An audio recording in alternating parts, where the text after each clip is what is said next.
Question très technique concernant les délais. Bien souvent, on entend parler de dirigeants qui font des demandes de formation, c'est pas pris en charge, c'est trop tard, il vaut mieux s'y prendre à l'avance, vaut mieux faire un plan formation. La formation, ça se...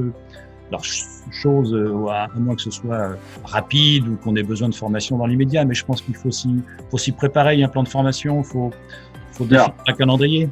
Il y a un cadre légal concernant la formation. Hein. Il faut savoir qu'aujourd'hui, toutes les entreprises doivent mener, je dis bien toutes les entreprises, doivent mener des entretiens professionnels. Les entretiens professionnels, c'est réglementé, c'est tous les 2 ans. Tous les 6 ans, on fait un bilan avec le collaborateur et on détermine sur la base de 3 critères. Est-ce qu'il y a eu formation ? Est-ce qu'il y a eu certification de la personne ou est-ce qu'il y a eu évolution professionnelle ou évolution salariale? Tout cela est réglementé. Hein. Ce bilan, il est obligatoire. Aujourd'hui, il y a même un impératif pour les entreprises de plus de 50 salariés puisqu'il y a des sanctions qui sont prévues si les entretiens professionnels ne sont pas faits et si on n'atteint pas les objectifs. Alors cette période-là que l'on vit aujourd'hui est transitoire. Hein. L'exigence n'est pas,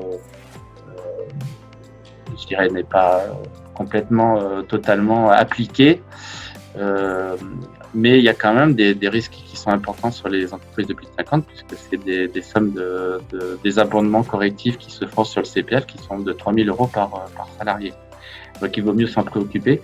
Là, il y a un délai qui a été repoussé au 30 juin pour justement mettre en place dans les entreprises de plus de 50 salariés ces entretiens professionnels et ce bilan à 6 ans.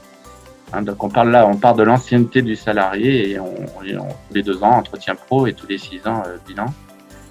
Pour les moins de 50, il n'y a pas de sanction aujourd'hui, mais on peut imaginer qu'effectivement ça peut être un élément discriminant dans une situation de conflit au prud'homme où si vous n'avez pas réalisé vos entretiens pro, vous êtes tout de suite un peu le vilain canard dans l'histoire.